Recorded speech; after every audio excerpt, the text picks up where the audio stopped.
Trying to boost my subscribers, I'm trying to maintain the vision. People that know me closest live different than what they show me. It's hard to feel like they know me when I'm just scrolling through images. Truth be told, I feel pain, but I'm on the pinnacle. Been chasing this music thing for a minute though. Know some good people that never see success. And here I am sitting worried about show appearances. Hello, everyone. I'm Angeline, and she's Resa, and we welcome you to Season 4, Episode 153 of With the Quickness. Happy Tuesday, everyone. Happy Tuesday indeed. Today, we're going to share our takeaways from the March 20th, 2025 sermon given at First Baptist Church of Lincoln Gardens in Somerset, New Jersey, and a past sermon given at First Baptist Church of Jericho in Deptford Township, New Jersey. So, Resa, what was your big takeaway from FBCLG this week? Prayer isn't a chore, it's a lifeline. It's a direct, active conversation between you and God. Okay. My big takeaway is every contradiction, every challenge, every crossroad we experience is an opportunity for God to reach in and show us his unfailing love. What's your big takeaway from First Baptist Church of Jericho? Looking back can blind us to any fresh opportunities God is setting before us. Okay. My takeaway was if we stay open, curious, and flexible, we'll be ready to join God in whatever new thing he's preparing to do. So we're going to get into those sermons a little later in the show. But right now, it's time for Resa's playlist. Resa, what's the song of the week this week? Are we ready? It's time. We narrowed it down to one song. This is Song of the Week, currently featured on With the Quickness Spotify playlist.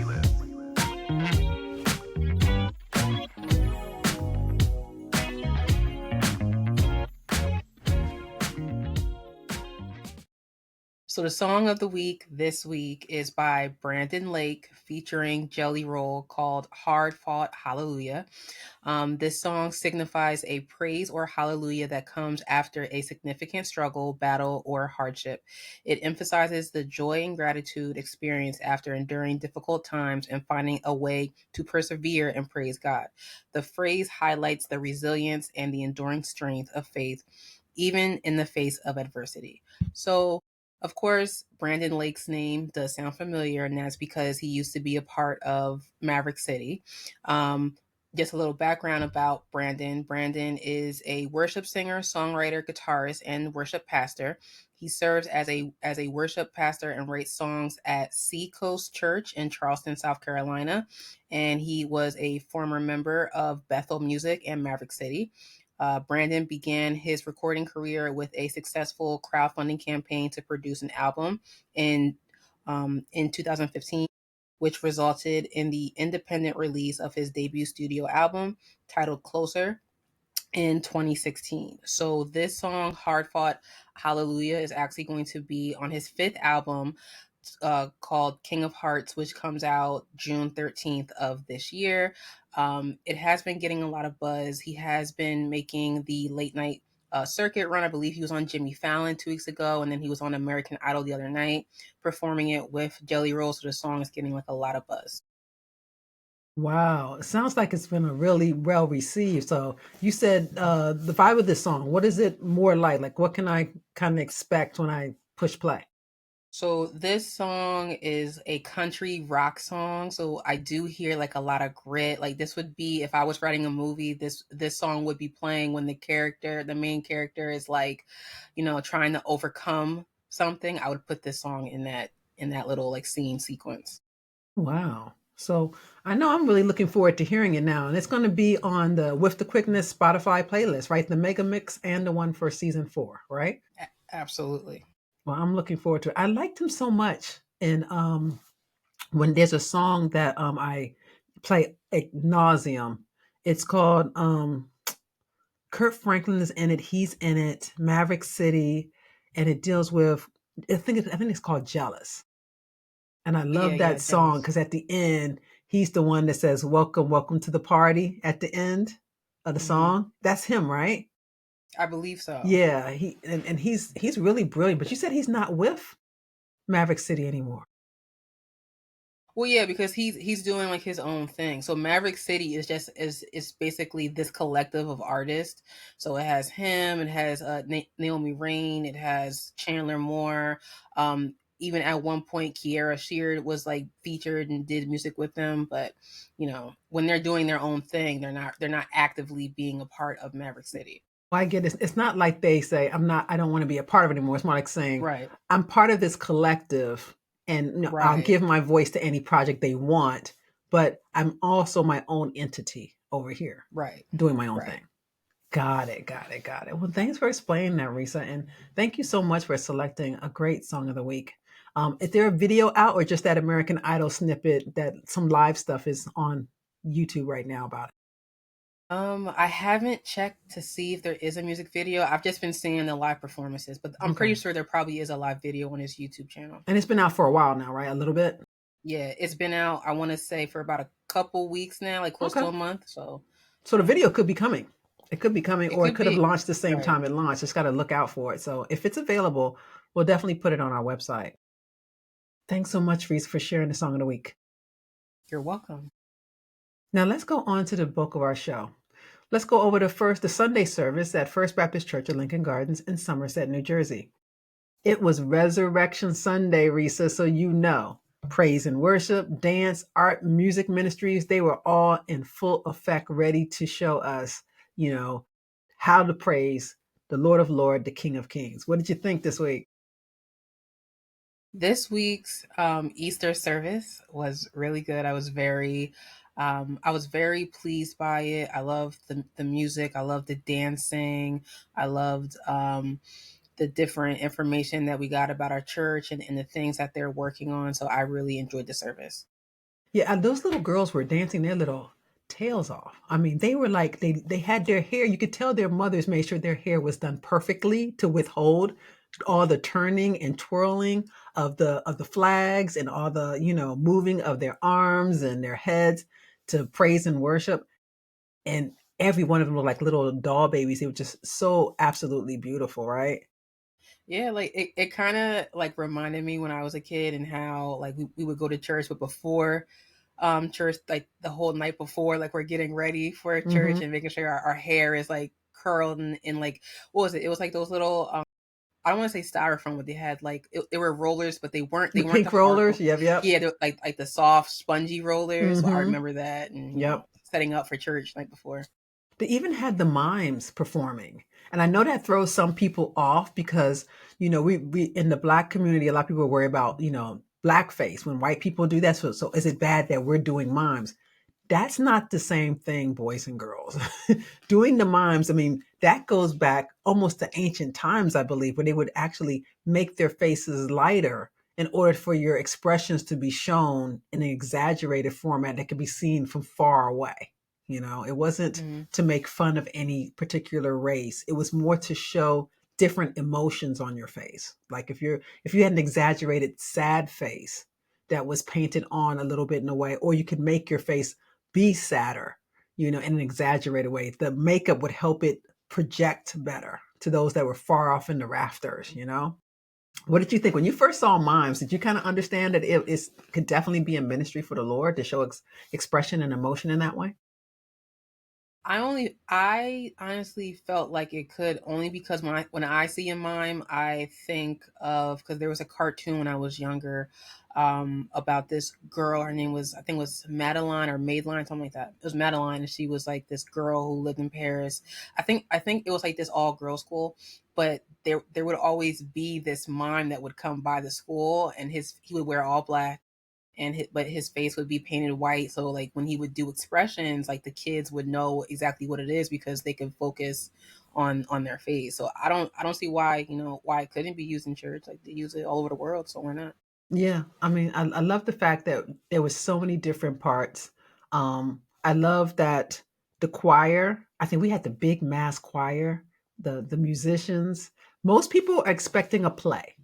A lot of people, when they go to Resurrection Sunday or Easter Sunday, they don't want a sermon, because you have people that have not been in church in a very long time. They just want a really nice play and go off to lunch, right? We're going to see the Lord being resurrected. You're going to have the little people, someone's going to play Jesus or you can have grown people doing like a reenactment of some sort. And we all know the story. No one can feel convicted in any kind of way. We feel good about sharing Easter Sunday with mom and grandma and them. And then we go off to lunch. That's what most people think. The Quick said, remix that, didn't he? Well, yeah, because when I think about Christmas Eve in church and even Easter, I feel like for those of us that grew up going to church, like that's like their Super Bowl. It's like, okay, we have, we're going to tell like the story, like people, like from what I've seen, some churches will have like sign up sheets like months in advance and tryouts to figure out, okay, who's going to play this person or this uh, biblical character, and it's a big deal. And plus, because a lot of people do tend to go to either the Christmas Eve service or the Easter service, some churches feel the pressure to put on this big production, and it's great. But I do appreciate the change up of not doing like the typical, okay, we're going to do the Easter play that because honestly too, if you think about it, like I get for the pastors, they try to get like fresh manna every Sunday for their service, and sometimes like when you have these events happen, you're like, okay, cool, I don't have to do it for Easter. I can take a break for Easter. Yeah, I could take a break and I can have the other deacons like work on the play, and we can have the kids and like the young adults do something, and I can just sit back and just enjoy myself for one Sunday. So I get it. Yeah, I get it too. I like the fact that he was prayerful in understanding what was going to take place in his congregation. That first of all, to have two services, bless his soul that they decided that, because some people are like, there'll be so many people here, I just want to go get a word and I want to go home. And I get that. And sometimes people are morning risers and they want to get their worship on as the sun is rising, so are they, kind of thing, right? But for him to say, no, there's going to be a word, because in this day and age, the plays are great and they're beautiful. Right now in the movie theaters, we have The Chosen, right? The Last Supper right there. Right now, that's the strongest representation of Holy Week that you're going to see, if you ask me. And we're featuring that in the screening room, so stay tuned. But for Sunday, the amount of people that don't come to church that are going to be coming through with their family members, oh yeah, it's time to get a word. Pastor Quick made it very clear. He must have been on his knees or in his prayer closet, and God made it very clear. Yeah, we're going to talk. You can talk about, our Lord and Savior, Jesus Christ. You can talk about him, and you can also convict some people to realize that I'm here. I haven't gone anywhere. And I love that. I just love the message, right, Risa? Yeah, I loved it too. And plus too, if you think about it, because in this day and age, everything is already like online or on streaming. Like if anyone was like, oh, I was looking forward to like watching like the play, you can always go on Amazon Prime and watch the 10 Commandments. You can also you can always go to the movie theater and go see The Chosen. Yeah, there's always other ways to get the visuals that you're looking for. But to be convicted when you're in the sanctuary, there's something that happens. There's such a sweet spirit in the sanctuary, and it speaks to all of us in our own way. If you think you're going to come into church and not feel something, well, you can make up your mind that I'm just here because grandma said I'm supposed to come, and then we're going to go to brunch, and you can cross your arms and not feel anything and just look at it like a spectator. But believe it or not, there's some seeds being planted. They might not take root right then, but they're going to take root. Right, Risa?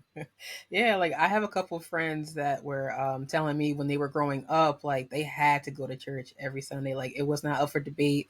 It was like, if you live in this house, you have to go to church on Sundays. And growing up, like they didn't mind going, but there also did come a point where they were like, oh, like I don't, like I'm only going because I have to, not because I want to. And there was like I want to say when they got older, they didn't go as much because they according to them, like they pretty much spent the majority of their childhood in church. So they felt like, let me take a break. But as our friendships have have basically grown, I have noticed that they are coming back to church, and they're like, going more frequently, like with their family. So I'm like, hey, it's a full And circle life moment. is life. Life Right. can, beat you up and, tear you up. And sometimes you just need a word to get through it. One thing I liked about the presentation that was done at First Baptist is that they gave a video recap of the work going on at First Baptist Church in Lincoln Gardens. And to have him talk about the solar panels, being put on the roof, and having the young people learn not only how to install them, but how to be the owner of a company that installs them, and to talk about, the excess money, how that would be helping the community and the different services that are provided for the seniors. So people could actually see before you talk about tithing and 10% and what the church is doing. First Baptist is very transparent on where the money's going. Very transparent. And I loved how they took the time to show people that might be in those pews saying, oh, here comes tithe. And I knew they're going to ask for money. He can say, before that even came, this is what we do with the money here. These are the things you can actively see done. We send young people to historic colleges and Black colleges and universities, that would cost so much more money. They pay a small fraction of the cost, and see more schools, and have fellowship. And it was really nice. I mean, I said to myself, this video needs to be on TV somewhere on our local channel. They need to know. I think more churches need to say what they're doing so people will stop being so skeptical, because what's online right now and on social media makes it seem like no one should be in church. Oh, no one's going to church no more. Churches are so, they're antiquated. Da, da, da. But when you sit in the sanctuary and people are telling you, and you have physical proof of what's going on, it opens up a lot of eyes, right? Right. But I also feel like taking it like one step further, like not only just churches, I feel like even like nonprofits that are, asking for donations. I personally feel like there should be like transparency as to where exactly the money is going, because, when there isn't transparency, then people like to fill in the blanks. And then, that's how certain places get a bad rap, because they're like, oh, well, I gave money to this organization, and I like, there are like still things happening that shouldn't be happening. So it just makes things easier when you say, okay, this is my organization. Yes, we're asking for donations, but we are going to be 100% transparent, so you know exactly where your money is going. So that way, it not only keeps the organization honest and transparent, it also allows the person or the company that wants to invest in it, they can actually see the fruits of their labor. Say, okay, I invested or I donated to this, institution, and this is what they have done thus far with the funds that they have gotten, or the donate, or however you want to donate to that institution. Yeah, and if you have any curiosity about the financial status of your church, you have a right to ask. You have a right to ask. Nothing should be hidden. Some churches are more transparent than others, but you always have a right to ask what the funds are being used for in this part of God's vineyard. So let's go on now into Pastor Quick's sermon. He called it the function of the conjunction. The scriptures he referred to was Luke chapter 24, verses 1 through 12 of the New Revised Standard Version of the Bible. In this passage, it narrates the women that visited the tomb of Jesus on the first day of the week to find the tomb empty and the stone rolled away. Now, in Luke's gospel, it listed Mary Magdalene, Joanna, Mary, mother of James, and other women appeared at the tomb. Now, 2 angels appeared, telling them that Jesus had risen and reminding them of his prediction about his crucifixion and resurrection. The women then went to tell the disciples, who initially do not believe them. And Peter runs to the tomb, though, and he sees the empty linen cloths, and he goes home quite amazed. Pastor Quick brought us such an incredible word about conjunctions in life, right? And how they shape our spiritual walk. When I was young, Resa, I remember very clearly Schoolhouse Rock song, Conjunction Junction, What's Your Function? Do you remember me at all singing or saying anything about that when you were a kid? I do recall maybe one of my teachers playing it one day, like, but that's pretty much it. Like I like vaguely remember it, but then I also remember one time too where I was at home and they were playing it on TV, and my dad started singing the song because he was so happy he knew all the words, and I was just like, okay. Totally understand. See, the song itself, it reminds us that conjunctions connect and shift the meaning of sentences. Now, right now, we're living in a place of conjunctions, in particular the word but. Life is full of these but kind of moments. They riddled with challenges and contradictions. But God will meet us right in the middle of them. Being saved doesn't mean we're spotless. That's one thing that Pastor Quick made it very clear. Both can be true, right? You can be flawed and you can still have the grace of God because every one of us falls short, but for God's mercy. His mercy is bigger than our shortcomings. God doesn't just keep us, he brings us through every difficulty. And I think it was good that he kept reminding us of that, you can be a sinner, but for the grace. You can be, and he made it very clear too in this sermon that a lot of people in church like to be bougie or like to act like they weren't sinners and that they're all perfect now that they have God in their life. And that's the reason why he said a lot of young people aren't coming to church. They need to see the flaws. They need to see that it's by grace. They got to hear the stories. What did you think about that? Well, that's true. Like it's like the old saying goes, like perfection is boring. No one wants to be around someone who is like, "Oh, I'm perfect and I do everything right." Like I'd rather be around someone that was like, "Listen, I made mistakes, but I decided to turn my life over to Christ and he didn't make me feel bad for those mistakes. He understood that I was human and he allowed me to live that life so I can help somebody else come through it and see that, just because you may have started life like out a little rocky doesn't mean that's going to be like the way that your story ends." Pastor Quick went on to break down 3 powerful reflections at the tomb of Jesus, the kind of grace beyond the grave. Number 1 was graveside grace. God showed us that not all deaths are the same. There is divine purpose even at the graveside. Death is not the end, it's a pivot to eternal life. There's grace at the grave and the transition into something greater. Number 2, he said ceremony celebrations. He said memories matter. When we choose to remember and how we process shapes our journey. Just a quick reminder us that at some funerals, they aren't really sad goodbyes. Like when you think about New Orleans and stuff, they really celebrate a life well lived, rich with purpose. A lot of cultures even take a whole week honoring the deceased. They're like to tell everybody to come to town. We're gonna have a celebration, a homegoing. It prepares people's hearts and minds for remembrance. Could you think about the possibility of celebrating someone for a whole week, Risa, that passed? Because I've seen a couple documentaries about like New Orleans funeral, like how they do it, and it is like a party. And I personally prefer that because like I haven't been to that many funerals, but the small few that I have been to, I'm not like I'm not a fan of funerals. I'm not because I'm just like it kind of it's a little touchy for me.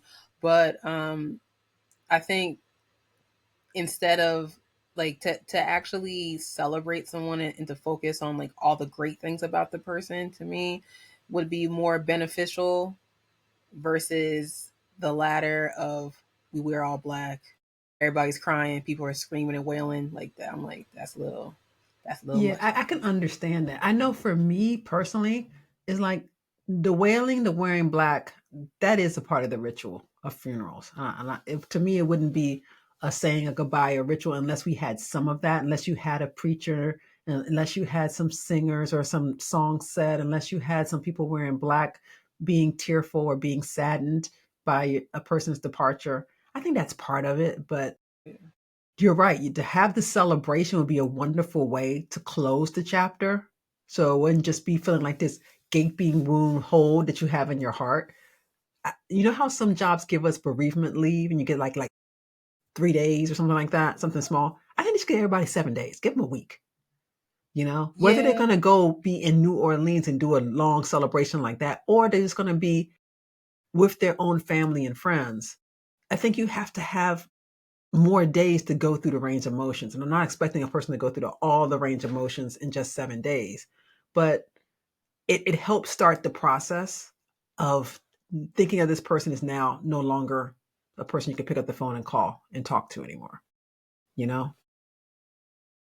Yeah. Like Yeah, it's like I think 7 days would be a good way to remember somebody. Cause I feel like, and maybe it's just me, and other people might differ, but I feel like sometimes, again, I've only been to a handful of funerals, but I feel like sometimes of some of the reactions that I see are like a little over the top. Like I've seen some people throw themselves into the casket, and that was Are you talking about a movie or in real life? no. This isn't real. This is real life. Wow. I saw someone throw So themselves I in the know they did it casket. in a movie too, didn't they? Yeah, I like. Well, I've seen like, for example, like there was like this one Medea movie where someone, I think they did throw themselves in the casket, but it was when they were dropping the casket down in the ground. Like my situation, like I had someone who we were doing the procession when you basically come down the aisle and everyone does like their last like wrap like their the last walk around to the casket, and someone who shall remain nameless decides that I get like obviously they were overwhelmed with emotion, but they like threw themselves into the casket. So I was just like, Wow. yeah, and I was just Had like, to be hard for the family to see that. Was it a member of the family or somebody else, like yeah, a friend? it was a That had to be member. hard for the family to see someone so distraught, you know? Yeah, I was just like, I was in shock. And Yeah. like for me personally, also like on a lighter note, because I used to watch this show on MTV called Punked, right? And they had this one Punked episode where Ashton Kutcher used to host the show, and they did this prank on one of his friends where he basically pretended that one of their best friends died, right? So they're going to the funeral, and everyone's like crying, all this stuff, right?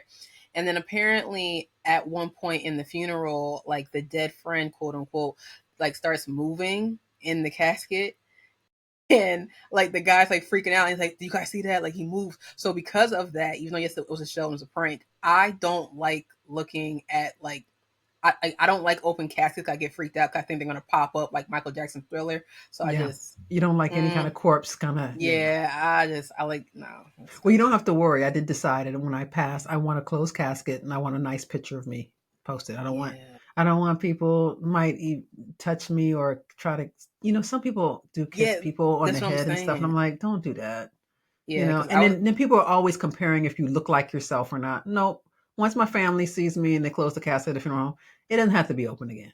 right, because I was having that conversation. I think it was with my dad, and he was, and I was like, "Listen, no offense, love you to death, but like, I'm not doing that whole kissing you on the forehead when you pass away. It freaks me out." He's like, "Really?" I was like, "No, like, why would I want to do like Yeah, some families no?" that's part of Right, their saying cultures, goodbye, like, and it's yeah, part of the culture or it's part of the thing of the family. But I personally, it's like, I can't. Risa, I love you. I kiss on you, I hug on you now.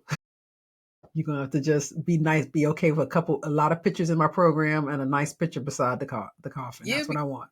right, because I'm just worried about someone trying to grab. Like, I don't know. That's just my own trauma with funerals. Like, if someone tries to like, what Hmm. is it? Because again, I have heard of um the people that work in funeral homes, morticians. Like, they do say like the body could move, but it's not alive. It's just like it's air or something. It's like a whole thing. I just I can understand that. I could totally understand that, and I wouldn't want you to feel any kind of way other than when you're grieving. I don't want you to feel scared or hmm have things scare you during any kind of funeral. And I think that's the beautiful yeah, thing about a lot of having a home church and having reverends and deacons that know you and that care for you. They can see what you need. One thing I love about First Baptist, they're very attentive when it comes to funerals and burials. And a lot of churches are. The people that really do that ministry have a heart for it, have a heart for the bereaved, you know. And I like how Pastor Quick in his last part of his sermon, he said mercy's memory. He said he reminded us that prayer isn't a chore, it's a lifeline. Like you said, it's a direct conversation between you and God. There will be church attendance and our rituals. Those are deeply personal moments, but they're also moments we can feel God's blessing. There's times where we can experience his mercy, his provision, his power. Prayer is the best way to do that. We can't just go through the motions and act like we don't understand that God is the one that's making a way out of no way. We're not doing things under our own esteem. So I love that he made that point. And then he, of course, he ended his sermon talking about the conjunction but, like but changes everything. You may feel stuck, you may feel broken, you may feel unsure, but God is still there with his mercy and blessings. I love that he kind of went through and kind of reminded us that everything like, but by the grace of God, but, God's power, but by his mercy. I kind of like that. He kind of got everybody kind of like on their feet thinking about how good God has been to us, Yeah, I feel like that's the way that it should be. Like we should be giving him praise. Regardless of how big or small it is, like we can take some time out of our day to give him praise. Yeah. We got to just remember that God's walking with us. He's shaping us, he's preparing us for what's next, but he's with us. We got to remember that conjunction. It was a really good sermon. Did you like it? I really liked it for Sunday. I mean, I think everyone there, whether you came, you've always been a member in attendance or you came new, I think you got something. Everybody got something from it. Right. Like I definitely like the service because like you said, like you always get something from the service that you can apply to your everyday life. Reverend Dr. Danté R. Quick sermon, The Function of the Conjunction, was live streamed on April the 20th, 2024 on the FBC Somerset YouTube channel. When you get a moment, please check it out. Let's go over to First Baptist Church of Jericho in Deptford Township, New Jersey. They posted an October 24, 2024 sermon that we know you'll enjoy. It's called Doing Something New. The speaker is Reverend Dr. Lester Taylor Jr. Now, that name might sound familiar to some people at First Baptist because he's the one that did our Maudry Thursday ceremony during the week where we had the washing of hands and feet at our church, right? Just like Christ washed the feet of his disciples. And Reverend Taylor said he had never done that before. So it was the first time he was actually participating in our Maudry Thursday. And it was really nice to see him, getting involved and doing the process. And how did you feel about when you see how the deacons are, washing the saints and the ministers were washing the deacons' feet, and then our pastors were washing, ministers and pastors were washing the deacons? I mean, how'd you feel about the whole process watching it? Well, like I kind of don't really have any words for it, but yeah. It kind of, for me, I don't know if it reminded you, but it kind of reminded me of like when women go get their pedicures done and they always feel you feel a little skittish about exposing your feet at first. The very first time you get your pedicures, you're like, oh, I don't know if I want to do it, right? You wonder if the person that's about to wash your feet is thinking something about your feet, right? You wonder if they, if they ever seen toes like this and stuff like that.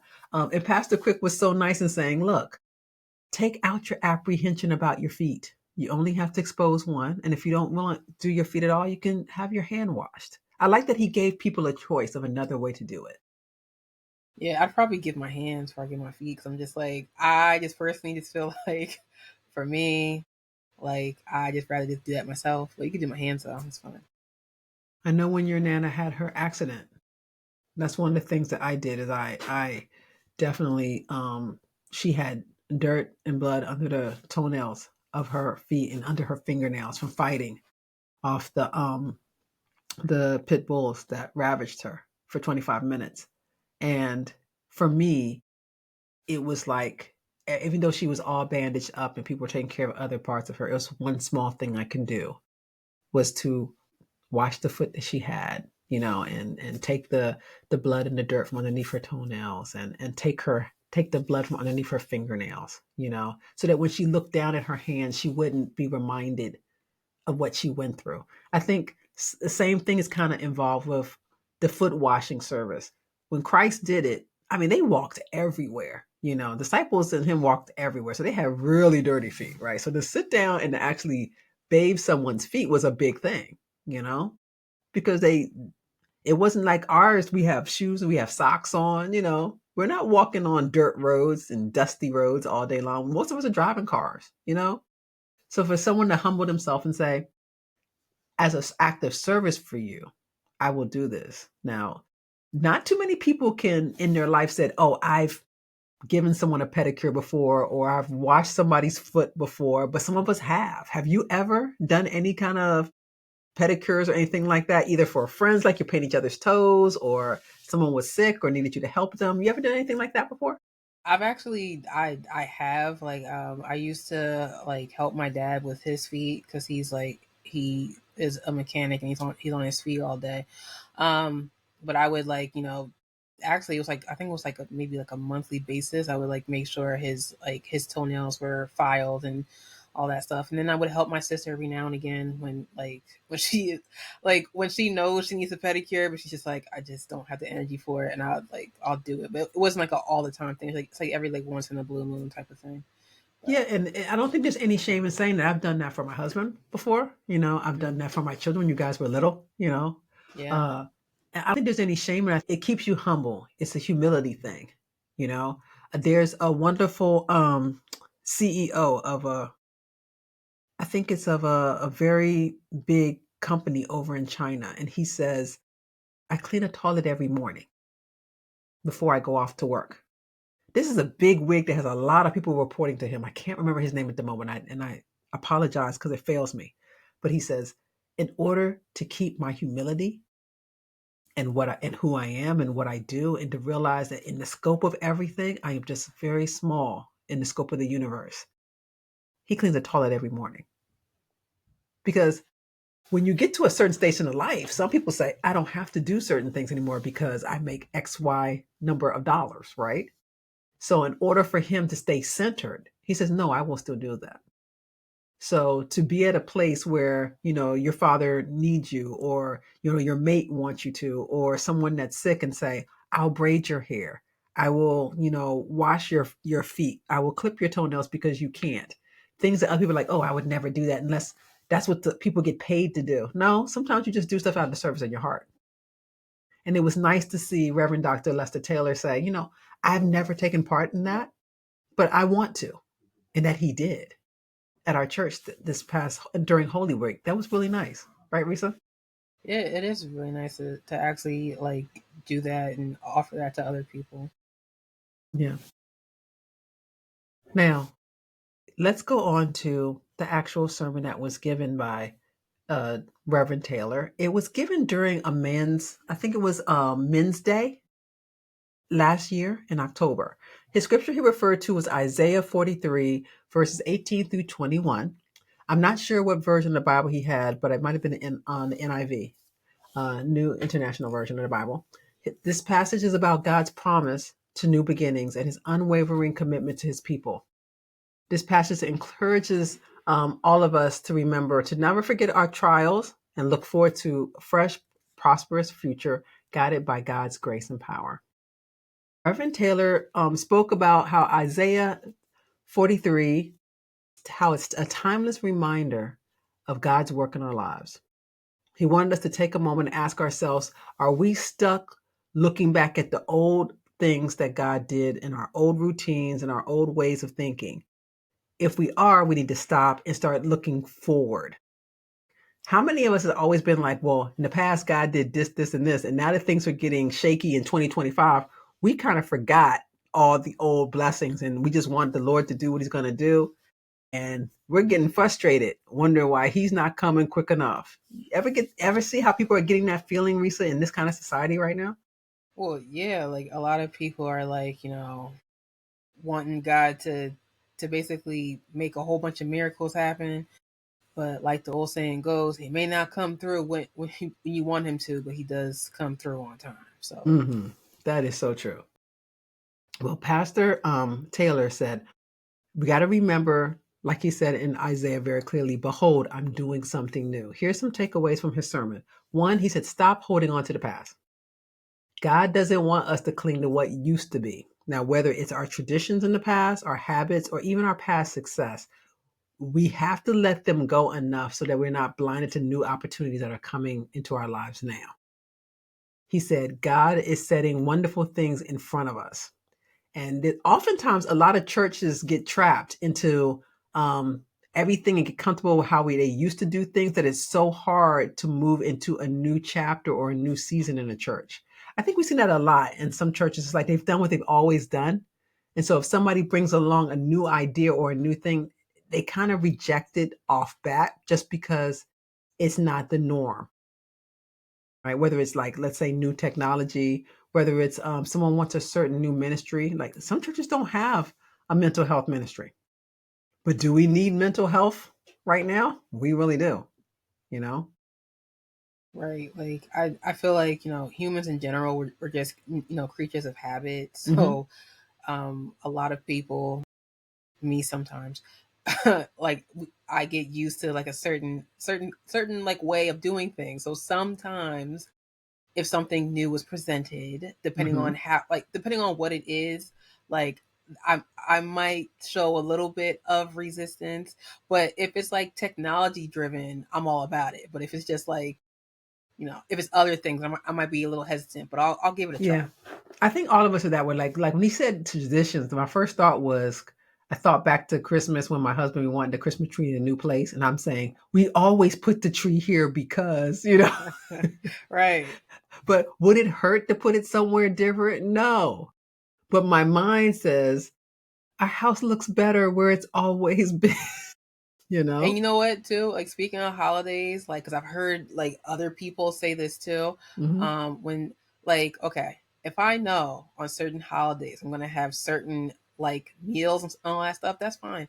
But for the people that are the cooks, we love you to death. But this is not the time to be, like, taking things away and adding new things. I'm just like, there's certain staples that need to be there on certain holidays. See, if you're embracing what Reverend Taylor said, you got to be okay with changes in tradition and stay flexible and open. But see, like I said, I am to a degree. Like if I know on Easter, I'm supposed to get like some type of like, I don't know, like Mac and homemade cheese, roll. collard greens, yeah. Like homemade rolls, macaroni and cheese, collard greens, and those staples are not there. I'm gonna be heartbroken because I'm just like, it doesn't feel like Easter to me. Yeah. Okay, all right. I'm just saying, it's a certain marching it's certain orders given. Yeah, it's Okay. like certain foods, certain movies, certain games. Like certain things are not done. But I'm only this way on holidays. Like, But what if those other things day. are killing you? What if you don't change this tradition and a doctor says to you, let's say you're a person that always has to have a certain dessert or a certain food, and the doctor says, you can't eat this anymore because it's killing you. We have to get your cholesterol down, or we have to make sure your sugar level gets down. Would you then be willing to change? Or you'd be like, nah, man, that's my tradition. I'll quit on all days but those days. I feel like I would quit on the rest of the days. But hold up though. But on the days, right? On the days that I can have it, it'd be like a morsel, like give me like a bite of whatever. So you would need God to intervene for you to make a change when it comes to, like Michael Jackson says, make that change. No, like you have to have him intervene in order for like, you to say, "No, I'll give it up. I'll do something different and eat something different on this holiday." Like, in all seriousness, if a doctor said, "Hey, you can't have this cupcake anymore because it has a lot of sugar on and stuff," would I be devastated? Yes. Would I probably cry? Not in the office. Probably in my car. But like, I wouldn't have the cupcake anymore. Because people are struggling with that. People that find out in a doctor's visit you now have diabetes. It's no longer borderline. You have it. You cannot eat these things anymore. They go home and some listen and cry and get very upset about the changes and they throwing things out. Other people are like going, the devil is a lie. I'm going to go ahead and eat this and God's going to heal me. I ain't going to get this. And they're still eating the same things, and it causes health issues. Right. Well, seeing as though diabetes, you could lose like your foot, limbs, and toes. Yeah, limbs. Yeah. Like, that's something I'd be like, okay, like if you're telling me like I'm about to be on that train to diabetes or I have diabetes, at that point, me and sugar are broken up. There is no like spinning the block. It's like, we're done, because I'm not trying to lose a limb if I don't have to. And I'm glad you could say that to yourself, because some people, they never think about worst case scenario when it comes to their health. Or like Pastor, Reverend Taylor saying, just get so fixated on what's always been. They can't open up and have the flexibility of thinking of anything differently. Parents do it with their kids all the time too, right? They see their kids as being the little kids, even though they're grown, have kids of their own. We still see you as you're 7 or 8 years old, and that's not helpful. See, this is true, and I can say, obviously, as being your daughter, sometimes like I bring that upon myself though, because if I have a reaction like a child, I can't be mad that my mother is now like treating me as if I'm 7 because my reaction to whatever just happened is making her think like I'm a 7-year-old, even though I'm like 33 years old. So sometimes I have to like remind myself, like, okay, I gotta, keep it cute. Yeah, but I try to reel in when I see you having a reaction to something new that you don't really want to do, and it takes me back to when you were 7 or 8 and didn't want to do something. I have to reel myself back in and say, no, this is not a child that is one. This is a grown woman that is having an aversion to this. Therefore, if she doesn't want to do it, she doesn't have to do it. There's no talking her into it. Just be there for her. And I've learned to do that, to move into the I'm a reference, I'm a coach, I'm a resource if you need me, rather than parenting. I don't parent you. You already been parented, you know. Right. I just support. I'm here like a cheerleader if you need me to be. I'm here as a mentor if you want me to be. I'm here as a sounding board if you need me to be. I can also not say anything and let the chips fall where they may. If you say back off, hey, back it up all the way up. Call me when you need me. I have no problem Right. with that. Your sister has said in her life too that she wants, to be a newlywed and she wants to be over here and know this family and she's a new bride. I'm not going to be helicoptering that. Do you, boo? Because why? Because marriage is hard. Right. Marriage is not for the frail of heart, and it's not for those that don't. If you know anything about endurance races, it's the most endurance race of your life to be married. I mean, you're going to go through stuff, and good and bad, and it's all for the good. So I'm right over here in what they call VIP box section. When you need me, that's where I'll be at. Say, hey, I see you, boo. Let Yeah, me like know when you need me. And if you never need me in any kind of way and you want to live your life, I will miss you. But I did my part as a parent. yeah, I honestly like when I think about marriage, I think about those what's it called, like a triathlon where they do like the bicycles, the running, and I think they do swimming. You Mm-hmm. have to go through all these different elements, and Yeah. like when they would have some of those televised, like, you can see some people that are like they can finish one part, some of them might quit, some of them might just like slow down, but the ones that are like, okay, it's getting hard, but I'm gonna continue to fight through it. And they may not have the best time that they wanted to finish the race. Like maybe they wanted to finish it within like a certain time frame. But the fact that, once they did finish it and they're like, I did it. I went through the trenches. It's like, yeah, go buddy. Yeah. Yeah. And for the record, I want to make it clear too. I don't want my kids to stay away from me. I like it when you guys are around. But I understand that we all have times in our lives when especially girls with their mothers or boys with their fathers, when you just want to just go do you for a while, you know? And you Yeah. guys come back in when you want to. I'm not going to be a helicopter mom. I've never been. My Right. I mom's feel never been a helicopter. Neither was her mom. It's kind of like in our DNA. Like you got to get out here and live your life. And family's going to be here when you need us. right. I feel like everyone has like at some point been like, oh, I'm doing my own thing, and then life be life, and you're like, I'm going home. Like, I don't need to deal with this. I'm going home. I got parents that love me. I'm not dealing with y'all deuces. And then it's like, because I've noticed that amongst some of my friends from college and high school, like we all had a period where we were just doing our own thing and just trying to be out here. But then at some point within our journeys, life was life, and we going home. Like, I'll talk to y'all later. I don't want to Every be out. good Tyler Perry movie Yeah. has the chick coming home. Coming home, Medea's there, waking them up, telling them to come get something to eat, but everyone has to have a place where they can go to and start again. Every person, where it's like, I go home with your kids, without your kids, with your husband, without your husband, and say, I got to be here and we need a place and I need to reset. And what does your parents say? They say, come on in, go upstairs, put your stuff down, go to your room, see you down for breakfast, see you down for dinner at whatever time, because that's what home is like. You go home, you can reset. When life beats you up, there's a place to go. As long as your mama's alive, you got a place to go. That's how I see it. Right. Yeah, and that's what I want you to know. Now, not every mother's a good mother, but I got references if you need it. I know I'm a good mother. I got references. Right. Yes, you are a good mother. Thank you. Thank you.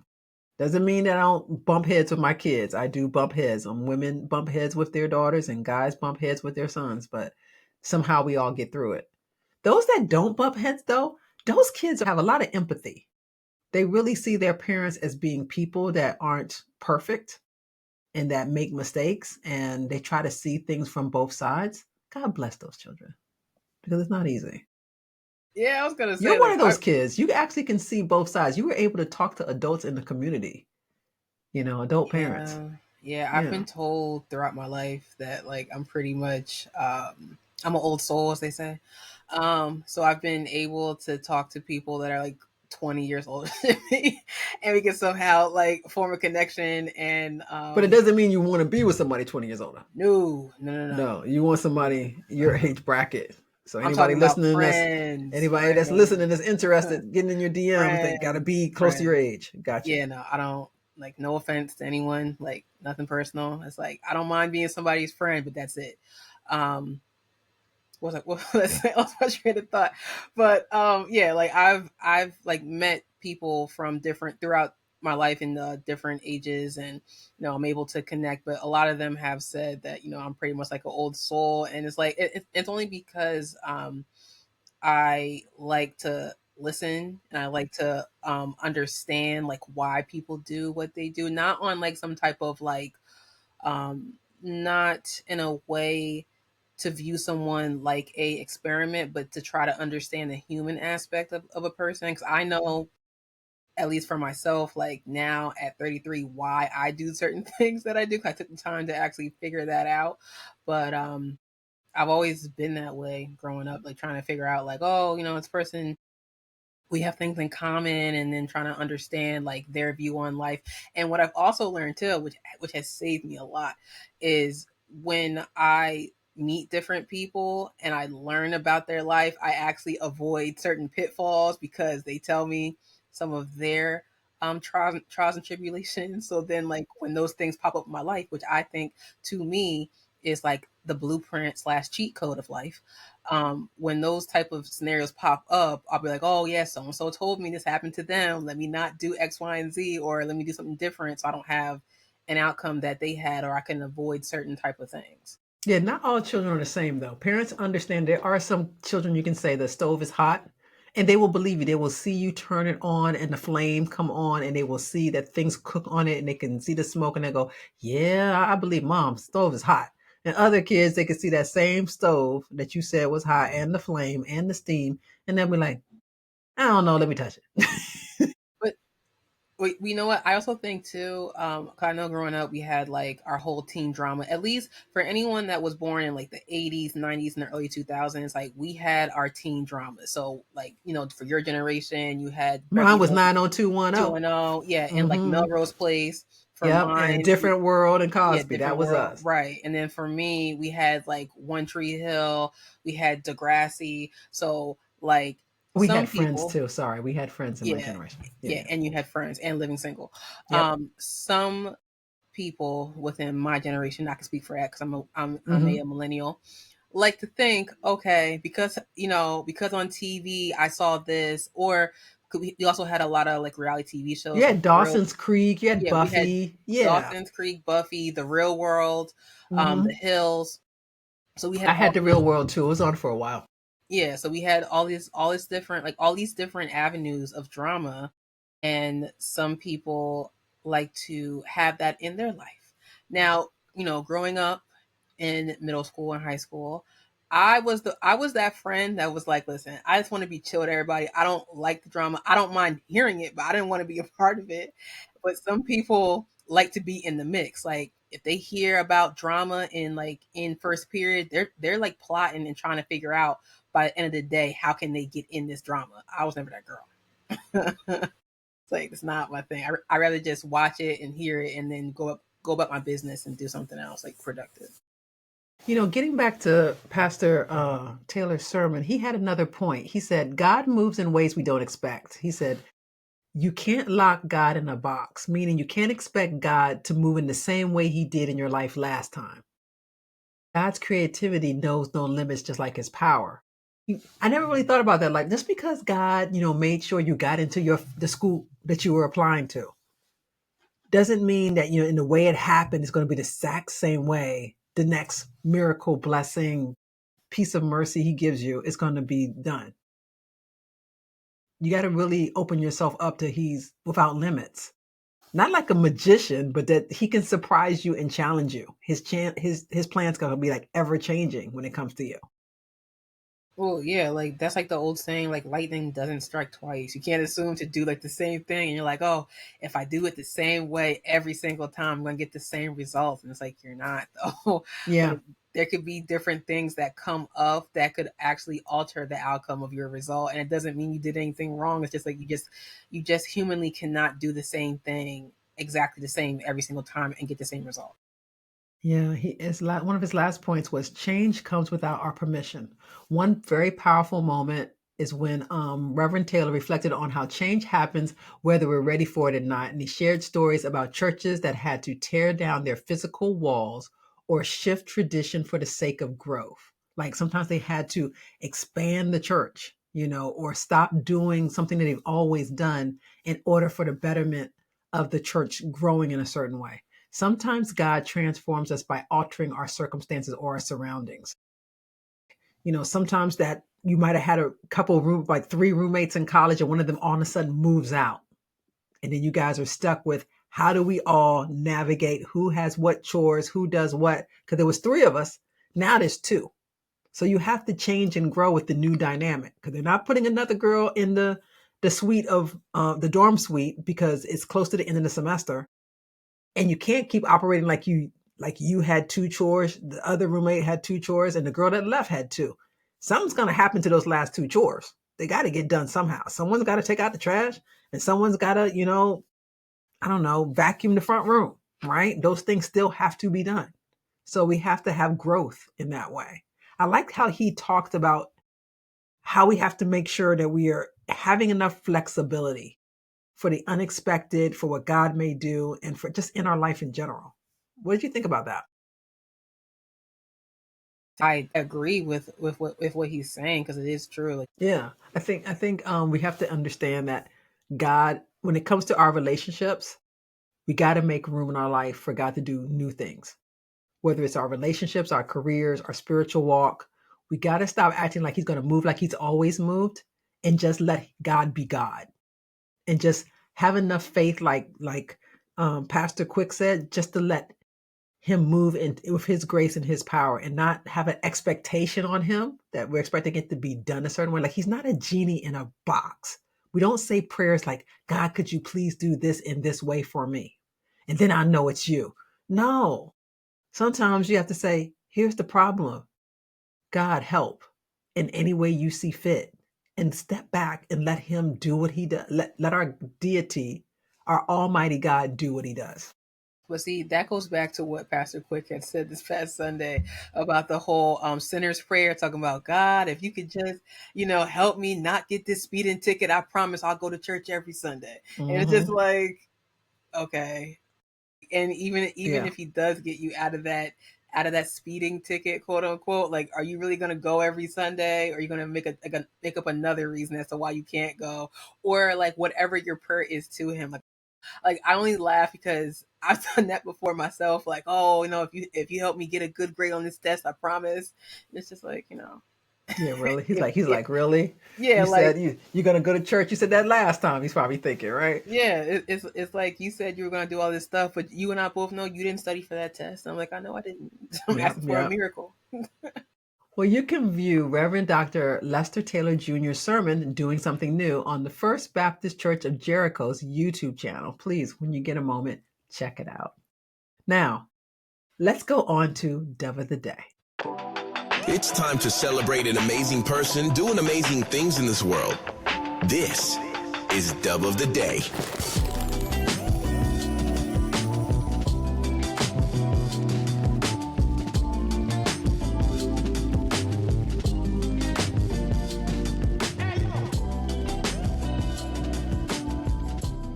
Dove of the Day today is brought to you by Prayer Bowls. Dove of the Day is I chose Dr. Eileen Reilly. Basically, she over 40 years ago in Boston, she decided to co-found the women's lunch place, and it is a day a day I can't speak. It is a day shelter in Boston. It provides a welcoming environment for women facing homelessness or housing insecurity. The shelter offers not only nutritious meals, but also essential support services, including mental health care. Recently, Dr. Reilly returned to the shelter as a psychiatrist, where she utilizes her extensive experience to help women navigate their challenges, including mental illness and traumatic experiences. The shelter has evolved over the years, now offering job placement assistance and various programs while maintaining a commitment to kindness and dignity for its guests. Dr. Reilly reflects on her journey, recognizing her fortunate position to make a significant impact on the lives of vulnerable women by providing compassionate care amidst the ongoing crisis of homelessness. Wow. I mean, she sounds like a wonderful person. And you came across her how? How did you find out about her? So I came across her because I was looking. Basically, I was trying to find like a story that was a positive story, and she just popped up. And basically, it was her talking about how 40 years ago she basically co-founded a shelter because she saw that there was a problem with homelessness in Boston, and she thought that this could be a solution. After she set this up, she pretty much went off to school and she became a psychiatrist.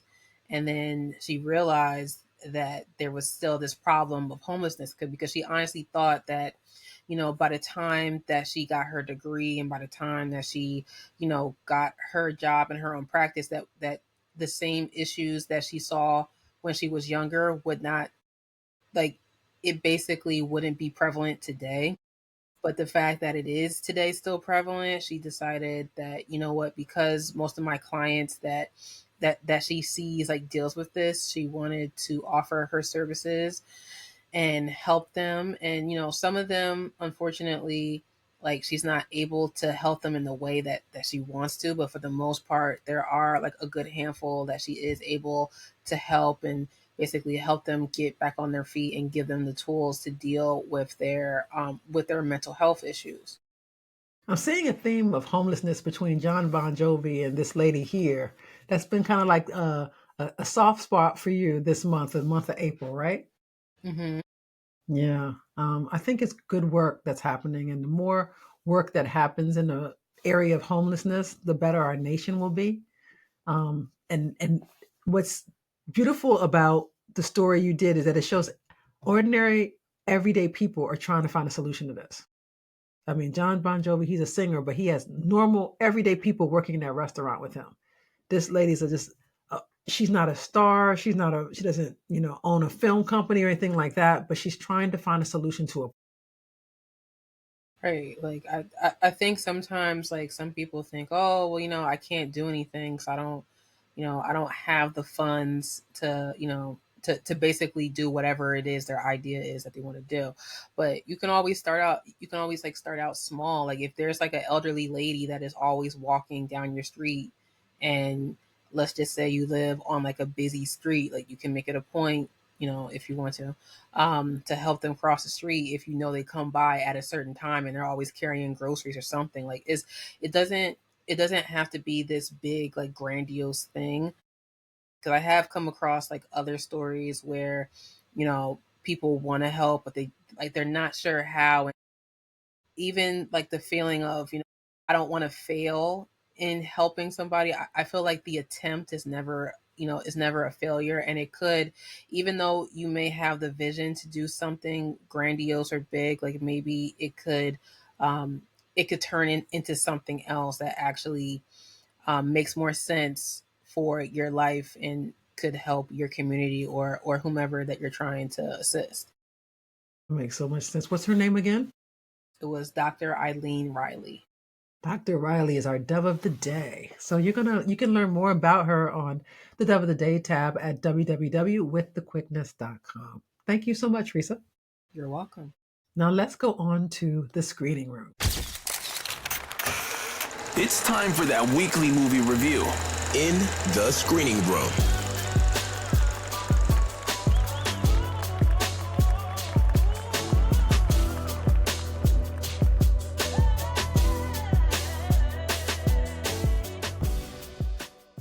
Okay, this week on the screening room, we have a movie that's been put on by Phantom Entertainment. They are not sponsors of the podcast, but we love their work, and we love the people that support them. And the movie I decided to pick is kind of like a series, and you guys will recognize this. Is perfect for Holy Week, right? We just ended Easter. The Chosen, The Last Supper, came out in 2025, written by Dallas Jenkins and some apostles you guys might know about. Directed by Dallas Jenkins. It stars Jonathan Rumi, Shatar Isaac, and Elizabeth Tabish, and others. The fifth season of The Chosen has been released in parts in theaters. The full season has been booked for a 4-week run in the United States and Canada. But right now, you're going to have to go to theaters to see the first parts. And here's a brief synopsis. The table has been set, and the people of Israel welcome Jesus, played by Jonathan Rumi, as king, while his disciples anticipate his crowning. But instead of confronting Rome, he turns the tables on the Jewish festival. And then the powers are threatened, and the country's religious and political leaders will go at any length to ensure that this Passover meal will be Jesus's last.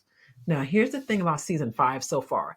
It is now the highest grossing installment of the series. It's generated $42.4 million at the domestic box office in the United States.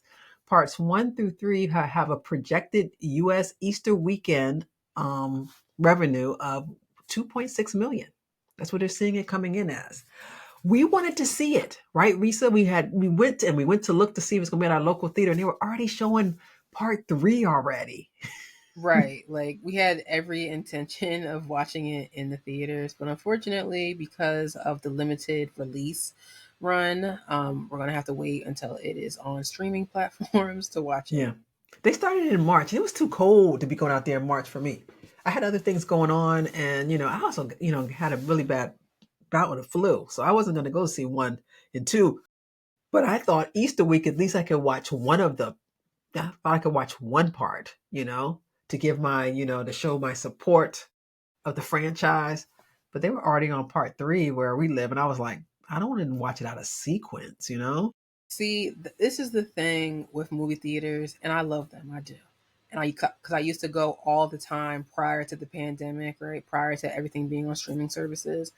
Because of stuff like this, where it's like, okay, we have like limited run, I'm just gonna wait, because at that point I'm not like it's only going to be in theaters for like a small period of time, and my logic is like, okay, if I'm already paying for streaming and it's going to come on to streaming, I'm just going to wait for it to be streamed, and then I'll watch it. Now, some people may feel like, oh, but they're in theaters, so you should go out and pay, and I'm just like, I get that, but it's not like how it was back in the day, aka a couple years ago, where it's like, okay, we put this movie out and it's here for like 2 months at a time. It's like, it's literally only out for 6 weeks, and life can happen. Like a lot of things can happen within 6 weeks where I can't even get to the theater because I'm doing other things.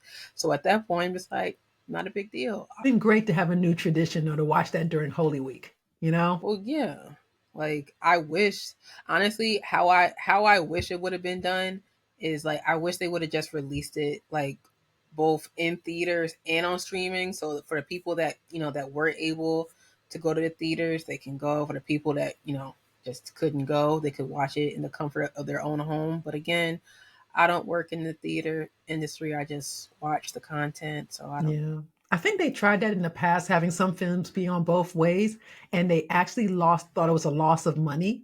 They gain more money by leaving it selective for a couple of weeks first before it goes to streaming, or it goes to streaming right after it comes out of the theaters. They get better revenue for the film studios doing it that way. We might not like it, but I think it's better for them as far as box office and better for the theaters and stuff like that. So, but I get you. I'm hoping next year during Holy Week, this movie this season 5, The Last Supper, that it will actually be part of our lexicon of movies that we would watch. Part of our, instead of just the 10 Commandments, maybe could the Chosen Last Supper be in your new tradition, possibly, Risa?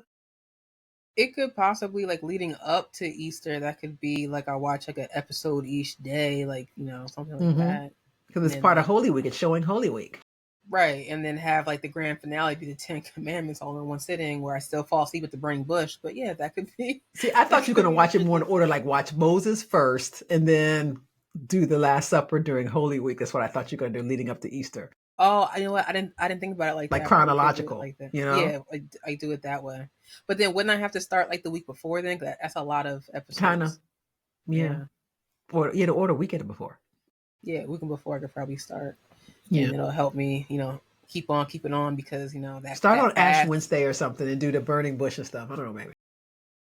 Yeah, like all I know is, like, when I have content like that to distract me from the fact that my fast is coming to an end, that's a good look. Because when I don't have that, because like when I don't have that and I'm sitting there like this present fast, like I did good, I did, but that like the second to last day, I was counting down the hours, couldn't wait because I was so excited to break the fast. I think a lot of people were.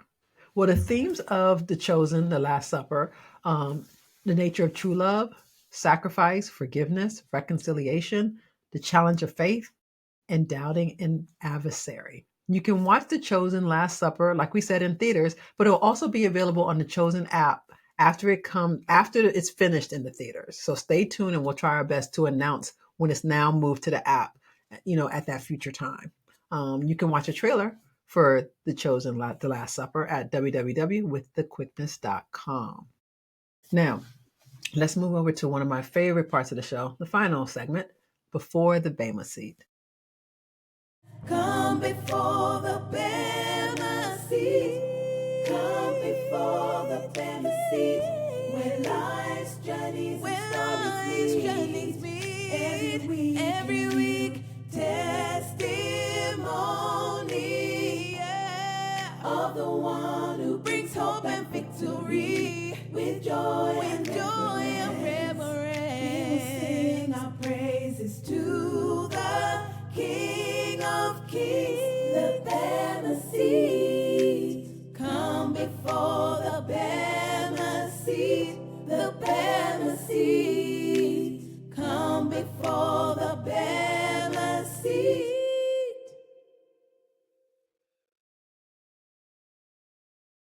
Okay, in today's Bema Seat, today's story, Beth Pottle travels to a remote area with no reception to complete a relay race. And along the way, she wonders if she has enough willpower to finish. Now, at 58 years old, Beth Pottle, she stepped far outside her comfort zone to take on the Ragnar Los Coyotes Trail relay race in the California desert. Now, she's surrounded by toned athletes that are about half her age, and she's battling the rugged terrain. And that's when she starts doubting herself at every turn. Why was she, a recreational runner from North Carolina with no trail experiences, attempting to do something like this with these young people all around her, right? So her team of women formed an online running group. They faced steep, rocky trails for nearly 4,000 feet of elevation changes. They were sleep deprived, they were exhausted, but Beth fought through every loop of the relay, relying on sheer grit to keep going. But in her darkest moment on this race, on the toughest loop, that's where she felt like she received divine reassurance. Now, despite no cell phone service in the remote landscape, a neighbor's daily Bible verse miraculously came through right when Beth needed it most. The words were from Isaiah chapter 41. It reminded her, "I will strengthen you and help you." Those words became her mantra as she pushed through burning lungs, aching legs, and relentless doubt as she tried to reach the finish line. For me, Beth's story is kind of like a testament of stepping out on faith, like drawing on strength of God when the mountains ahead feel kind of impossible, and realizing that you're never truly walking or running alone. I kind of like that. I don't know at 58 if I could do something like that. Say, you know what, I don't really run trails, but I want to go do this without cell phones and isolated with all these young athletes out here running around with me. I don't think I could do that, Risa. She's very brave to even try. Yeah, I don't think you can do that either. I don't think that's my cup of tea. Yeah, no, I can, because I'm only laughing because I could just picture you even trying to be like, nope, No, I'm not meant to do this. No. No, I need to know someone can come get me when I say, nope, this ain't working. You remember that part of the Kardashians where Kris Jenner, I think it was at the end of this season, where she's like, they went out and went to Burning Bush. Yeah. And they were having all this fun and they had to stay in this, and they're staying in a nice little trailer or whatever, right? And she's like, I couldn't sleep. She called her car service to come get her. Those two, Kim and Chloe, woke up and their mother was gone. She left a note and said, when you see this, by the time you see this, I'm going to be home. That would be me right there. If I'm doing something adventurous, there's got to be a plan B in case it's not working out. It's got to be a plan B. Yeah, that's you. That's why I was laughing, because I was just like, it sounds great in theory, but I know you, and you'd be like, this is not for me. Like, maybe when elevations. Doing all these loops, when these young people, no cell phone, you can't, you got to just do nothing but grit to get through it. No, that's not my ministry. No, because you want to know why? Me. Like, it actually reminds me of that movie that we watched about that wrestler, the one that has starred J-Lo, where she played the mom, and like the there's like a scene where the son is like on the trail with the other wrestlers. I can't do it. Now, I applaud everyone. I know in California they have like this iconic, it's this iconic canyon or whatever, this trail that everybody goes on. That's great. But I also hear on that same trail you have like random animals coming through, and I'm just like, I think I've been on that trail. I think I know what you're talking about. I can't think what it's called, but I think I took a picture when I was young. Yeah, it's like the Runyon Canyon or something like that. Like it's a nice. It's really nice, and everyone goes there. You're absolutely right, but they are animals. It's true. Yeah, like that's my thing. Like, and because before somebody say something, like, listen, I like the outside. I just don't do random animals. I don't do bears and foxes, coyotes, raccoons. Yeah. No, I've had a couple. She didn't do possums either. I remember there was a possum on the step of my neighbor's step, and you and your sister freaked out. Yeah, like I've had a couple like instances with raccoons, like when I was walking home in college, and my friend and I were coming from the dining hall, and we had to pass this wonderful dumpster. Didn't know it was open, and we're sitting there talking about work and gossiping. It's probably why it's happened. And the raccoon decides to pop its head up and hiss at us, and we both screamed and ran. But it was just like, I can't. I don't hate nature. My thing with like wild animals is like, you stay on your side, I'll stay on my side. We don't have to like, interact like that. Yeah, you don't have to. I really like Beth's story. And if you would like to share a story of your Christian experience, one that will inspire new and rededicated Christians, please visit www.withthequickness.com and select the Bema Seat tab. There you can fill out your interview form so we can schedule a virtual interview. You can also email us at bemaseat@withthequickness.com to begin our guest process. Okay, Risa, another episode down. Well, we're saddened to say the nation and the world is very upset that we lost Pope Francis. Did you hear about that? Yeah, I heard that he passed away on Easter. I don't know if it was Easter morning, but they said it was Easter, and then they basically announced it this morning. So I did see it before I went to work this morning that he passed away. Yeah, for me, the Pope I always kind of see as being my Pope in a way is Pope John Paul, because I grew up with him and I remember him being the Pope the longest in my lifetime, right? So for those that are going to be, that are of the Catholic faith and are going to be going through this long process of picking the new Pope, our hearts and prayers go with you, and especially for his family. Those that really knew and loved him and knew him well, we pray for those. And those that held him up as their religious leader, we're with you. We, our prayers are for you. And, this is a hard blow for the world in general. I mean, he was a good one. He really cared about, those saints those Catholic saints. And Yeah, he was from, from what I've seen on the news, like he's been doing a lot of good things. yeah, so, like we pray for, his family, and, our thoughts and prayers are with you. And I think a lot of people, no matter what faith you are, can relate to when you lose someone in your faith that meant so much. I know we've lost a lot of reverends and pastors and apostles and things of that sort in the Baptist faith. And we feel it. We feel it too. So we are so grateful that you tuned in today. Our prayer for you is that God reveals to you that he is real and able to meet all your needs according to his glorious riches in Christ Jesus. Have a great rest of the week, everybody. Bye now. Bye, everyone. I've been trying to forget, but you won't let me. Something in my brain wants you. I've been hanging by myself, asking for help, but nothing seems to work on you. With everything crazy, you're still my source of peace. You filter out the lows, You always give me what I make me need. feel like home, yeah. You never leave my thoughts alone, yeah. Disconnected, I feel the pressure, I need You're acceptance. the reason I'm going out my mind. I just can't stop thinking about you got me feeling some type of way. Feeling more solid about who the man in the mirror You is. make me wanna stay in all day. With everything crazy, you still my source of peace.